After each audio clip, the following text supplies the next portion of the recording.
พื่อป้องกันเหล่าภัยเลนสิ้นทั้งหลายธรรมคุณทูลวางไว้กลางใจเพื่อช่วยให้หูทั่วถึงชั่วดีสังฆคุณทูลไว้ในชีวิตเพื่อช่วยพิษปลดทุกข์เป็นสุขีโดยบุญอภิวันอัญชลีสวัสดีโดยการนิรันดร์เทิน10 นิ้วกราบแนบใต้ไหว้สาปารมีธรรม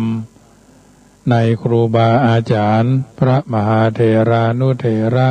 ท่านเจ้าคณะพระสังฆาธิการทุกรูปทุกตนขอความสุขความสวัสดีจงมีแก่บรรดาสาธุชนท่านผู้ฟังทุกท่านที่มีโอกาสเปิดเครื่องรับฟังรายการเสียงธรรมก่อนรับตาตั้งสถานีวิทยุเพื่อการศึกษาพระพุทธศาสนาและวัฒนธรรม FM ความถี่ 104.50 เมกะเฮิรตซ์วัดฝ่ายหินตำบลสุเทพอำเภอเมืองจังหวัดเชียงใหม่เมตตาในท่านพระครูสมุวิสุวัตรวรกิโจท่านเจ้าอาวาสวัดฝ่ายหินท่านผู้อำนวยการสถานีวิทยุคืนนี้ทุกเมื่อค่ำยามแลงของวันเสาร์วันอาทิตย์วันจันทร์อังคารพุธพฤหัสเป็นต้นรายการนี้ก็มาปิกมาพบกับญาติโยมดังเช่นเคยดำเนินรายการโดยอาตมาภาพพระมหาประสิทธมาภินันโทเจ้าวาดวัดจังกำตำบลมะกอกอำเภอป่าซางจังหวัดลำพูนเผยแผ่ธรรมในนามของหน่วยอบรมประชาชนประจำตำบลมะกอกน้อมนำเอาธรรมะสาระมาเป็นปฏิพรย้อนให้ญาติโยมที่เป็นครุอุปถากสันนิบาตตานเข้าตามวัดตามวาอารามวัดวาอาวาสสำนักสงฆ์ที่พักสงฆ์วัดไกลบ้านที่เฮาท่านทั้งหลายได้ทำกันมาเป็นลำดับวาระนี้ก็จะได้น้อมนำเอาธรรมะสาระในทางพระพุทธศาสนามาจาอธิบายให้ญาติโยมสาธุชนได้นำไปเป็นข้อเตือนจิตสกิดใจว่าเอาท่านทั้งหลายอยู่ในสังคมแห่งการอยู่ร่วมความ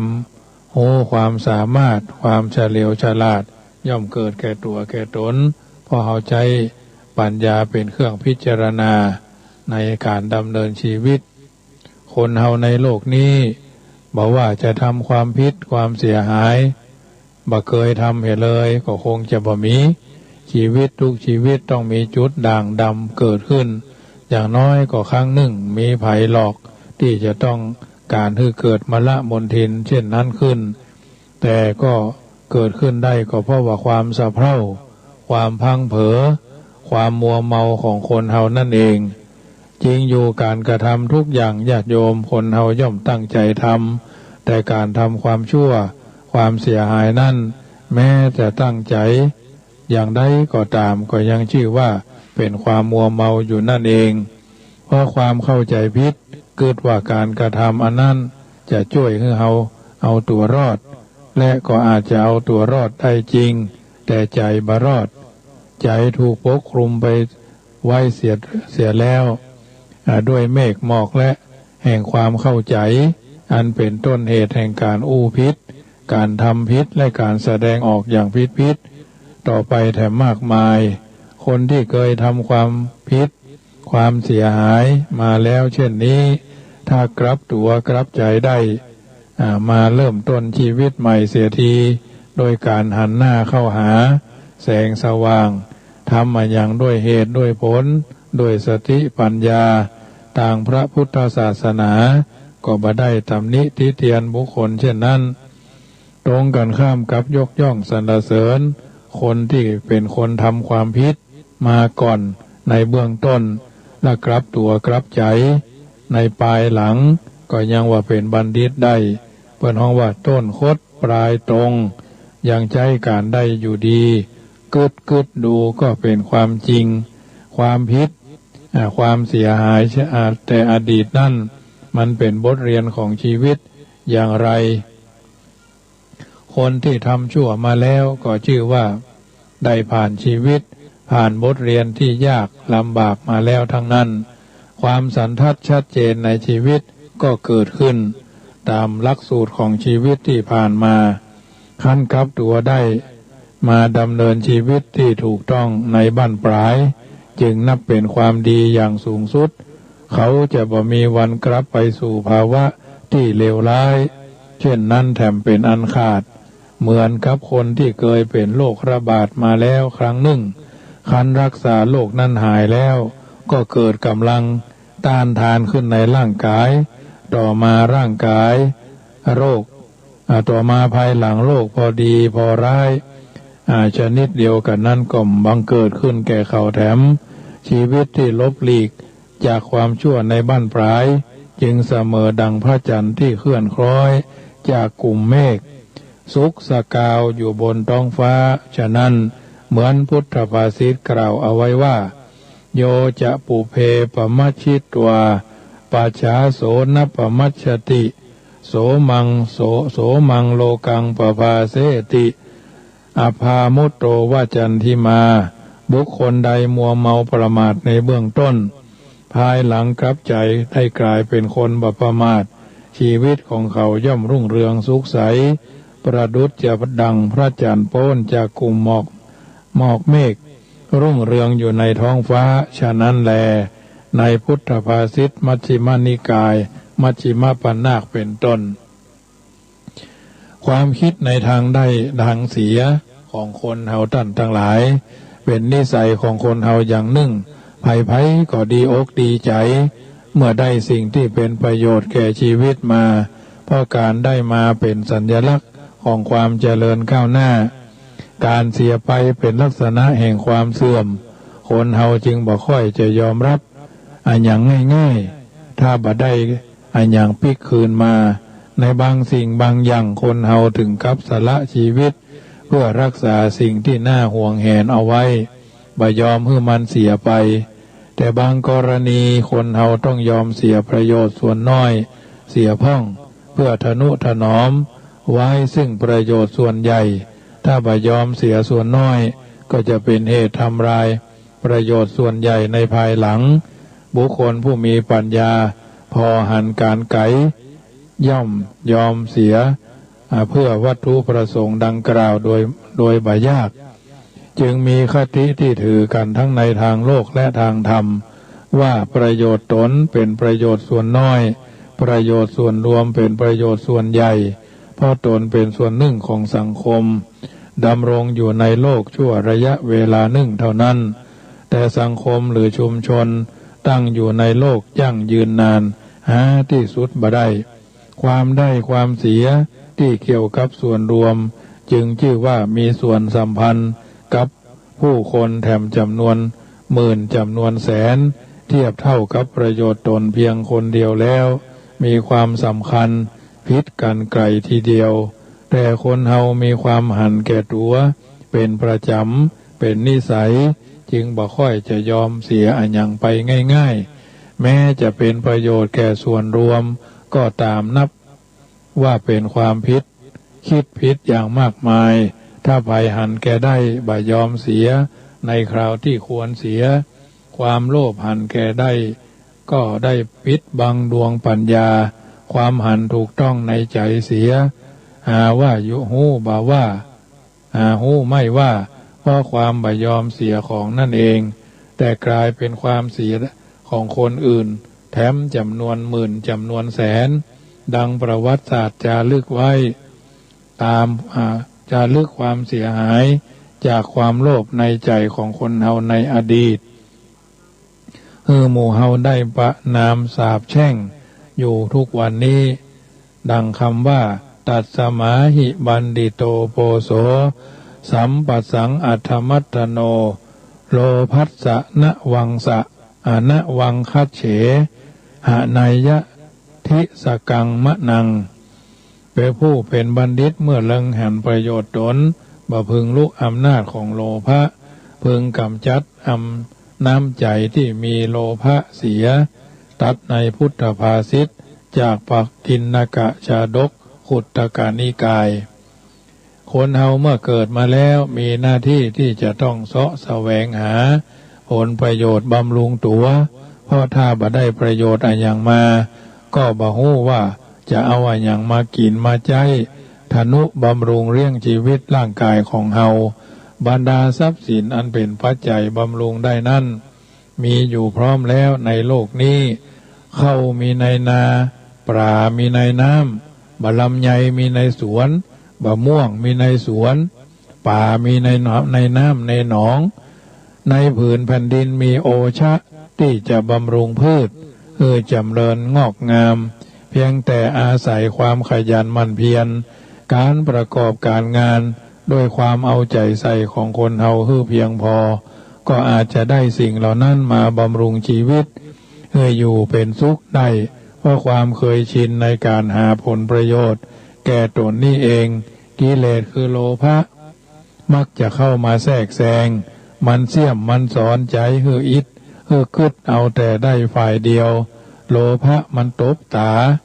มันบังตาบ่คนเฮาหันอกคนอื่นหันใจคนอื่นประโยชน์ตนที่ได้มานั่น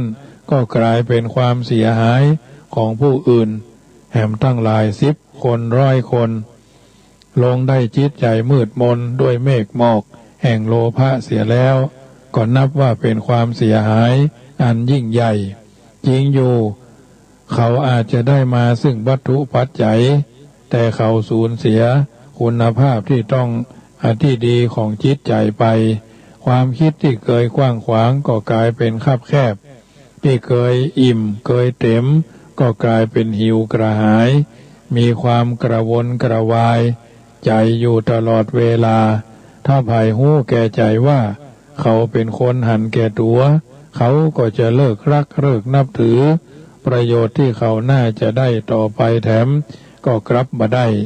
ที่ได้แล้วก็รังแต่จะเสียหายไปเสียเข้าเสียของแล้วก็ยังบ่พอน้ำใจมีไมตรีจากพี่จากน้อง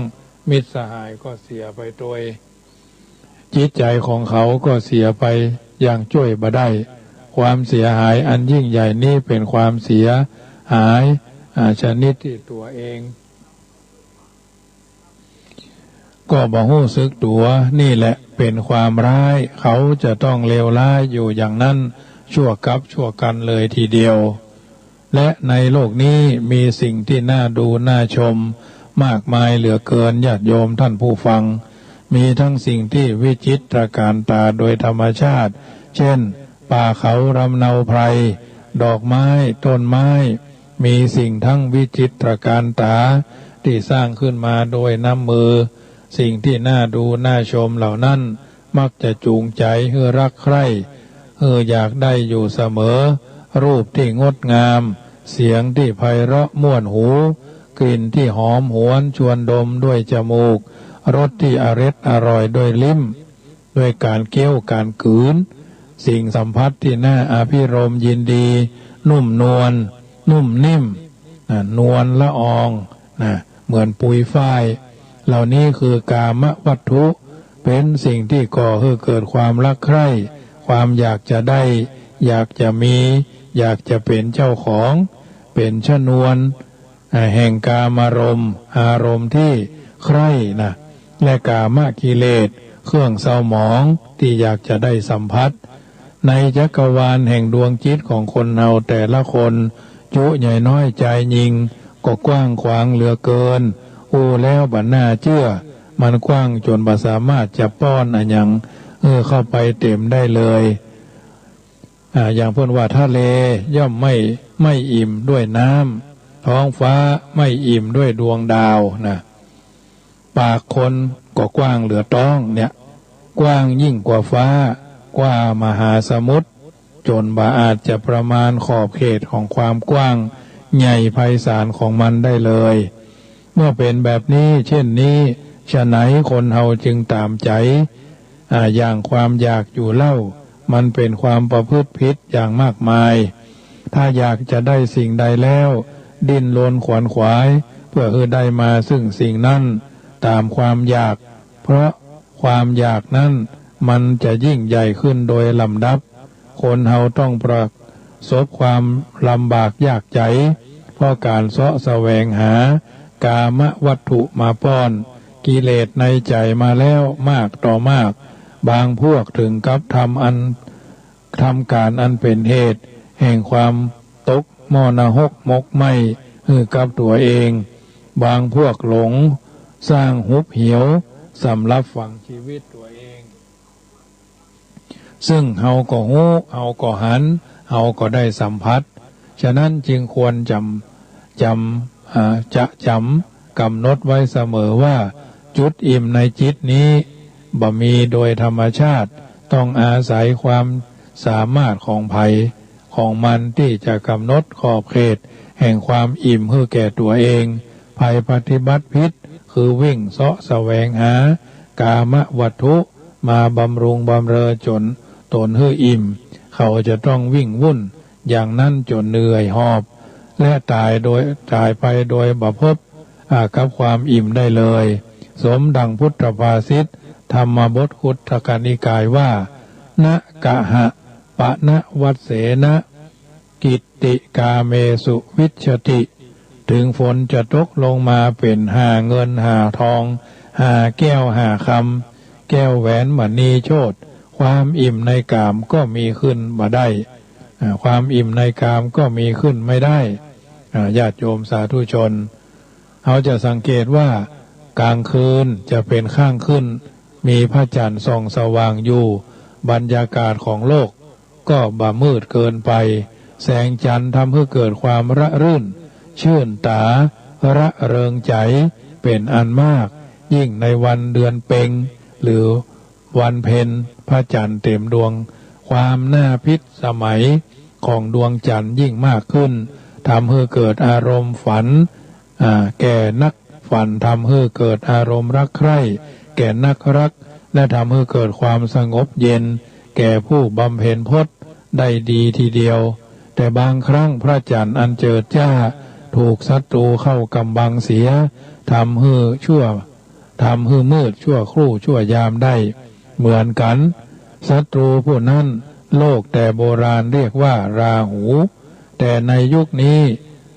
โลกเฟื่องฟูด้วยวิชาดาราศาสตร์ห้องว่าเงามืดของโลกไปทาบดวงจันทร์จึงทำให้มืดไป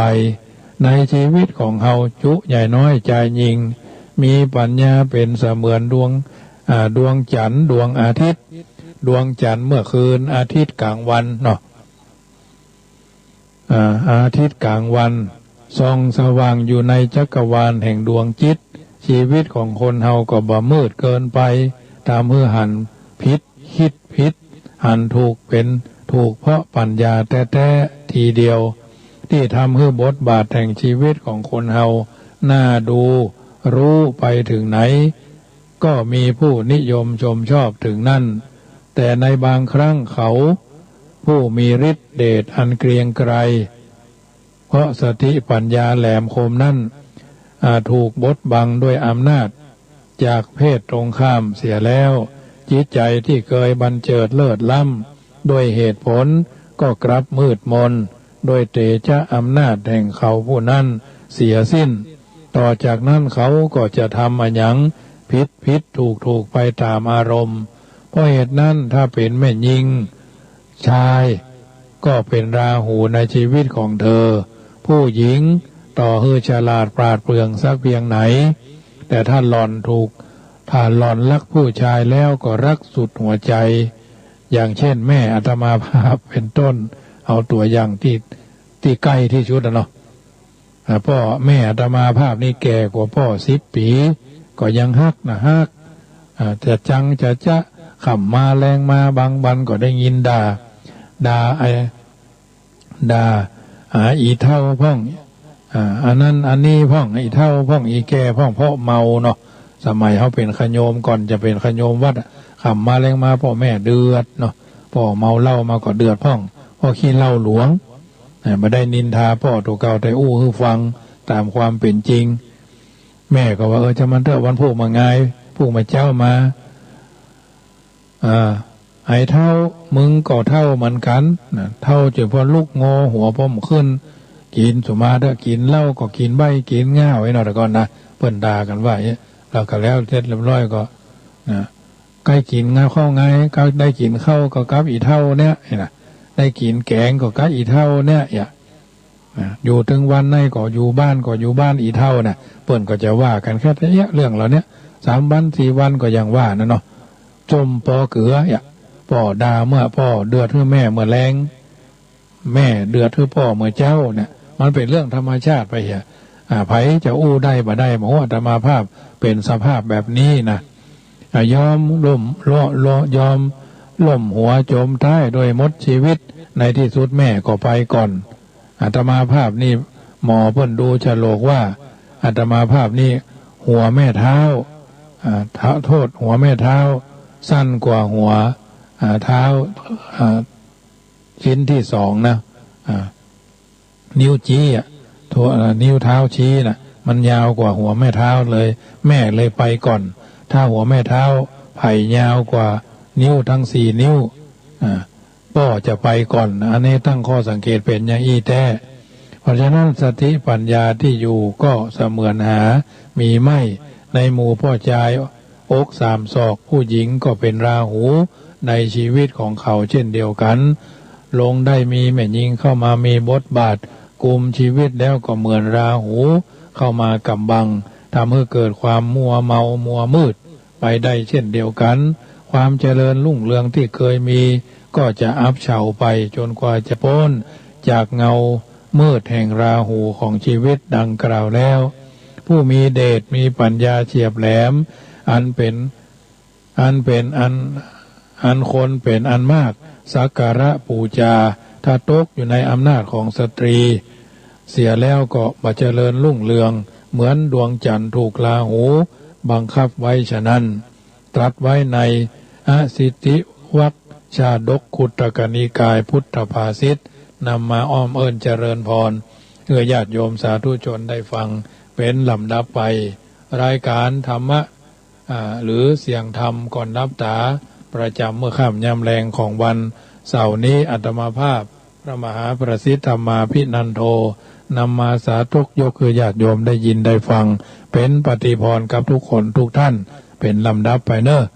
วันนี้ก็ขอประกาศอนุโมทนากับโยมแม่บุญนำทองเลื่อมบ้านแม่สาบตำบลแม่ขานอำเภอสะเมิงจังหวัดเชียงใหม่พร้อมด้วยลูกเต้าเหล่าหลานพากันมาทำบุญวันค่ายวันเกิดวันที่26เดือนมิถุนาวันเสาร์นี้ตรงกับวันเกิดของโยมแม่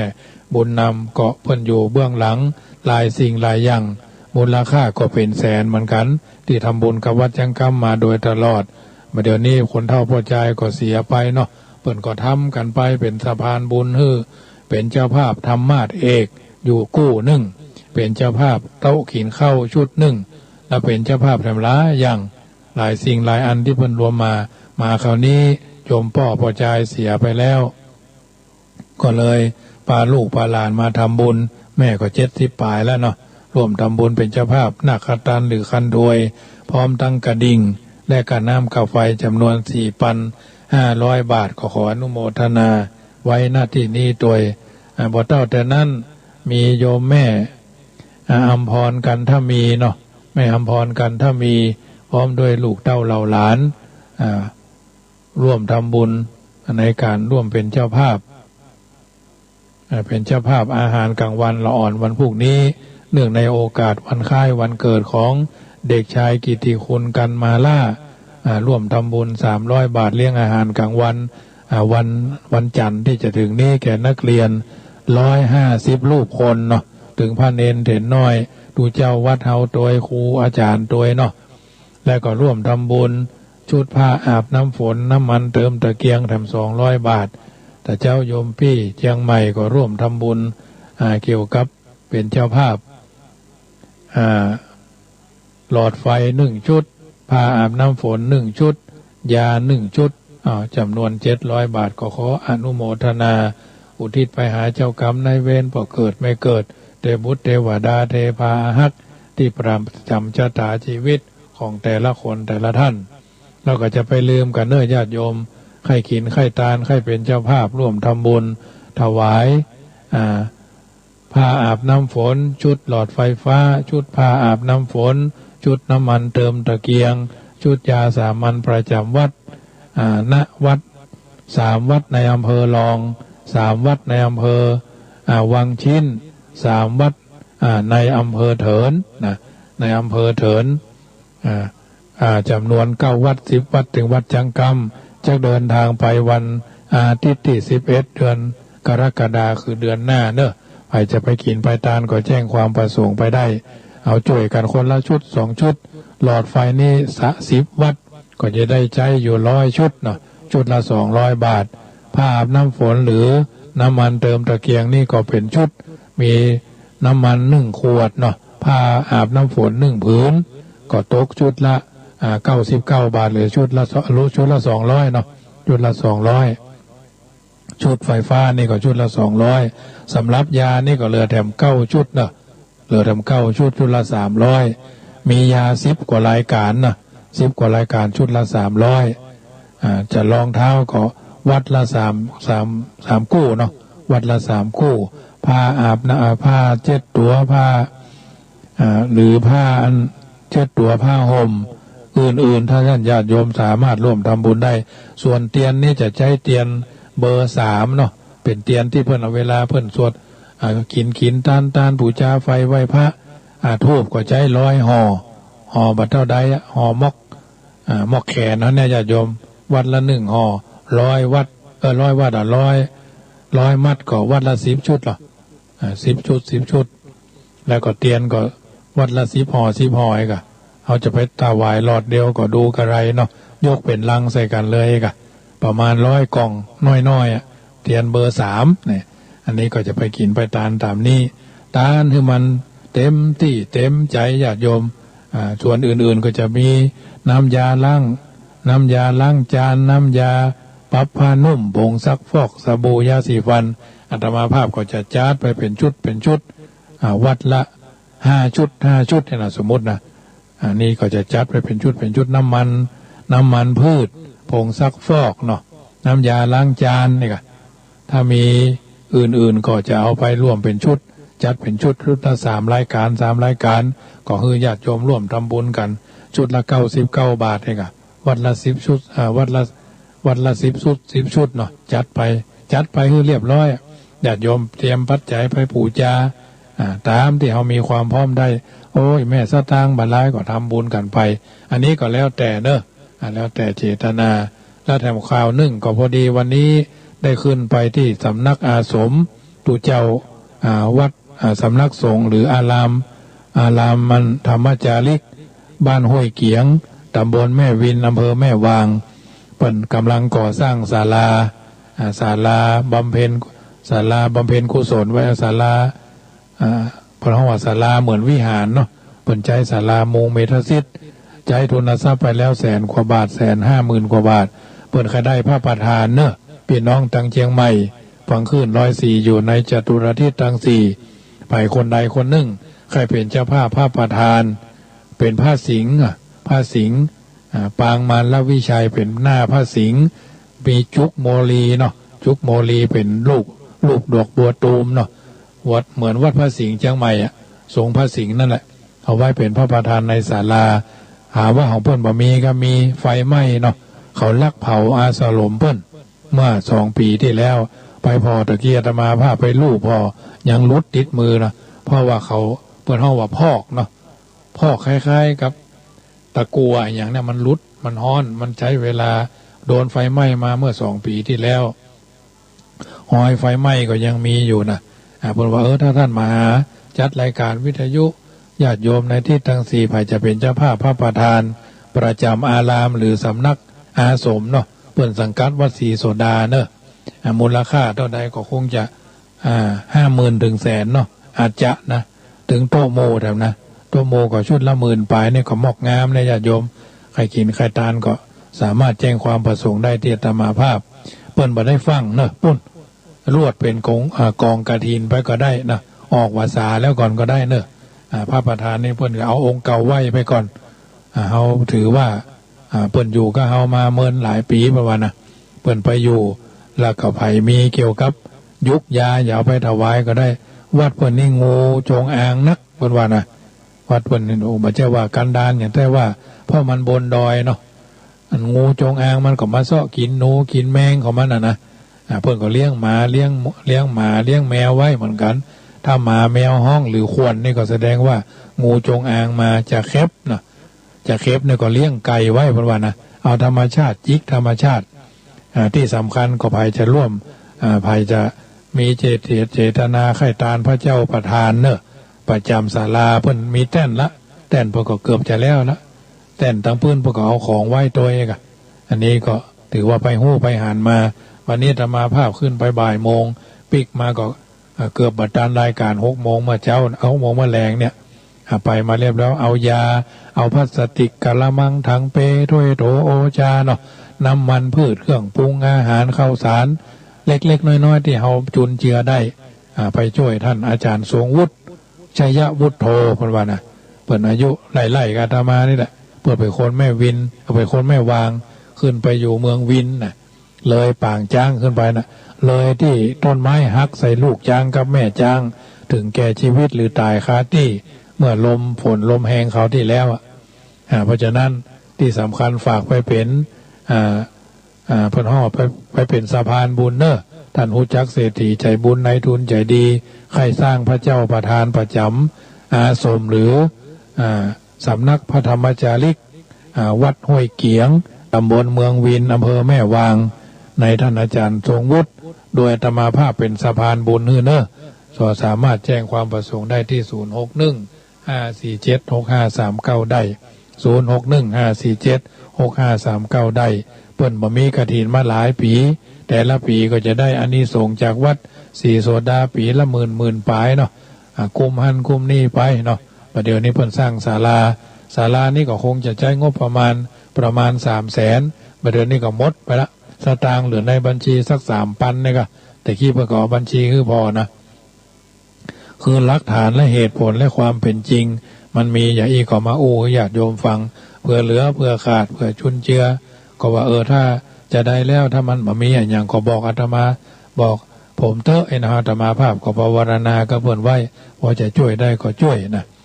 ตามที่อาตมาภาพจะช่วยได้ห้องเฮาก็ยังทำเป็น200,000ปลายเนาะก็ช่วยกันไปวันนี้แจ้งข่าวดีว่าศาลาทำไฟเรียบร้อยก็เดี๋ยวจะถ่ายรูปเพื่อพอแล้วจะส่ง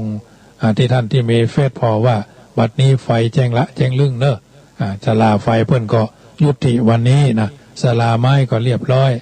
เหลือแต่ศาลาสีก็เหมือนกันยังขาดเจ้าภาพทำ3 ถังนะเจ้าภาพเพิ่นมีอยู่ใช้7 ถังเนาะ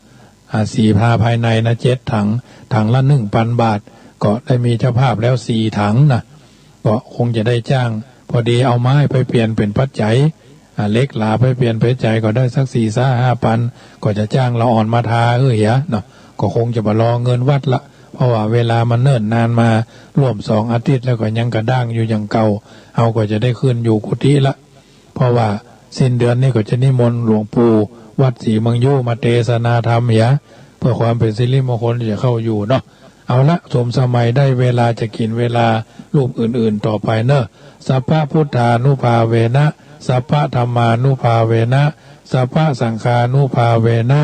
อายุวันโนสุขังปะลังขอเจริญพร